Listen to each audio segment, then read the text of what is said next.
Josué, chapitre 10. Adoni-Tsédek, roi de Jérusalem, apprit que Josué s'était emparé d'Haï et l'avait dévoué par interdit, qu'il avait traité Haï et son roi comme il avait traité Jéricho et son roi, et que les habitants de Gabaon avaient fait la paix avec Israël et étaient au milieu d'eux. Il eut alors une forte crainte, car Gabaon était une grande ville, comme une des villes royales, plus grande même qu'Haï, et tous ces hommes étaient vaillants. Adoni-Tsédek, roi de Jérusalem, fit dire à Oham, roi d'Hébron, à Piréam, roi de Jarmuth, à Japhia, roi de Lachis, et à Débir, roi d'Églon: Montez vers moi, et aidez-moi, afin que nous frappions Gabaon, car elle a fait la paix avec Josué et avec les enfants d'Israël. 5 rois des Amoréens, le roi de Jérusalem, le roi d'Hébron, le roi de Jarmuth, le roi de Lachis, le roi d'Églon, se réunirent ainsi et montèrent avec toutes leurs armées. Ils vinrent camper près de Gabaon et l'attaquèrent.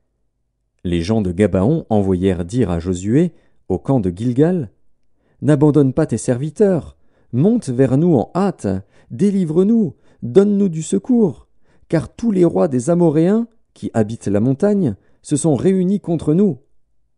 Josué monta de Gilgal, lui et tous les gens de guerre avec lui, et tous les vaillants hommes. L'Éternel dit à Josué: Ne les crains point, car je les livre entre tes mains, et aucun d'eux ne tiendra devant toi. Josué arriva subitement sur eux, après avoir marché toute la nuit depuis Gilgal. L'Éternel les mit en déroute devant Israël, et Israël leur fit éprouver une grande défaite près de Gabaon, les poursuivit sur le chemin qui monte à Beth-Horon, et les battit jusqu'à Azéka et à Makkéda. Comme ils fuyaient devant Israël, et qu'ils étaient à la descente de Beth-Horon, l'Éternel fit tomber du ciel sur eux de grosses pierres jusqu'à Azéka, et ils périrent. Ceux qui moururent par les pierres de grêle furent plus nombreux que ceux qui furent tués avec l'épée par les enfants d'Israël. Alors Josué parla à l'Éternel, le jour où l'Éternel livra les Amoréens aux enfants d'Israël, et il dit en présence d'Israël: Soleil, arrête-toi sur Gabaon, et toi, lune, sur la vallée d'Ajalon. Et le soleil s'arrêta, et la lune suspendit sa course, jusqu'à ce que la nation eût tiré vengeance de ses ennemis. Cela n'est-il pas écrit dans le livre du juste? Le soleil s'arrêta au milieu du ciel, et ne se hâta point de se coucher, presque tout un jour. Il n'y a point eu de jour comme celui-là, ni avant ni après, où l'Éternel ait écouté la voix d'un homme, car l'Éternel combattait pour Israël. Et Josué, et tout Israël avec lui, retourna au camp à Gilgal. Les 5 rois s'enfuirent, et se cachèrent dans une caverne à Makkéda. On le rapporta à Josué, en disant: Les 5 rois se trouvent cachés dans une caverne à Makkéda. Josué dit: Roulez de grosses pierres à l'entrée de la caverne, et mettez-y des hommes pour les garder.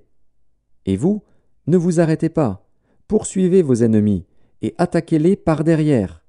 Ne les laissez pas entrer dans leur ville, car l'Éternel, votre Dieu, les a livrés entre vos mains.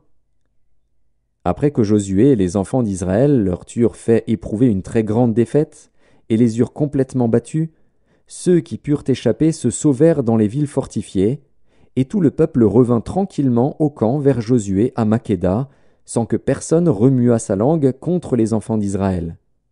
Josué dit alors: Ouvrez l'entrée de la caverne, faites-en sortir ces 5 rois, et amenez-les-moi. Ils firent ainsi, et lui amenèrent les 5 rois qu'ils avaient fait sortir de la caverne, le roi de Jérusalem, le roi d'Hébron, le roi de Jarmuth, le roi de Lachis, le roi d'Églon. Lorsqu'ils eurent amené ces rois devant Josué, Josué appela tous les hommes d'Israël, et dit aux chefs des gens de guerre qui avaient marché avec lui: Approchez-vous, mettez vos pieds sur les coups de ces rois. Ils s'approchèrent, et ils mirent les pieds sur leurs coups. Josué leur dit: Ne craignez point et ne vous effrayez point, fortifiez-vous et ayez du courage, car c'est ainsi que l'Éternel traitera tous vos ennemis contre lesquels vous combattez.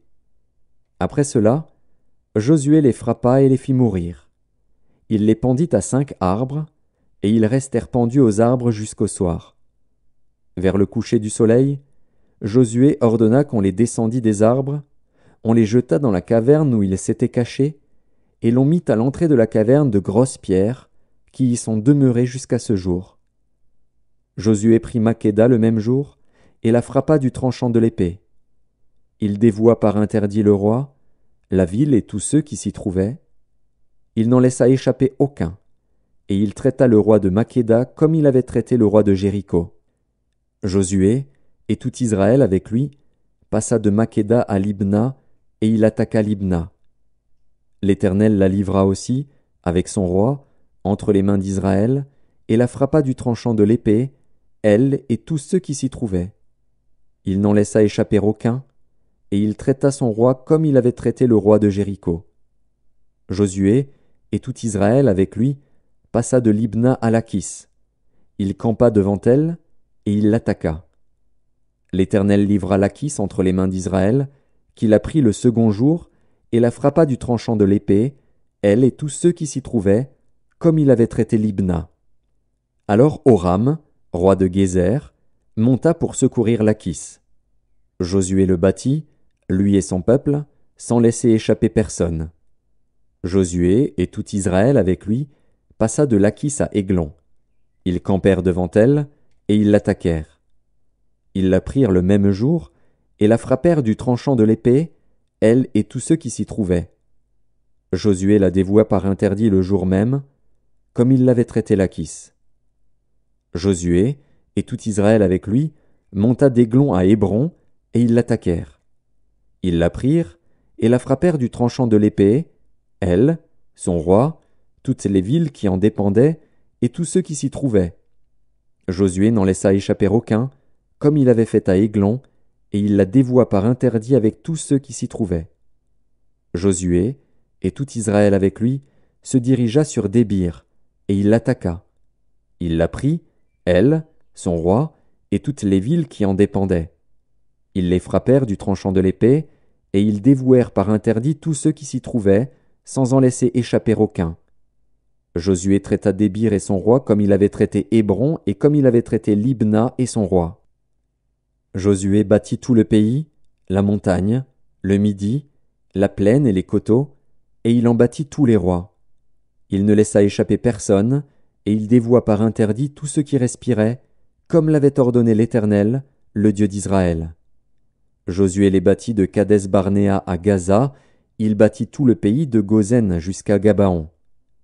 Josué prit en même temps tous ses rois et leurs pays, car l'Éternel, le Dieu d'Israël, combattait pour Israël. Et Josué, et tout Israël avec lui, retourna au camp à Gilgal.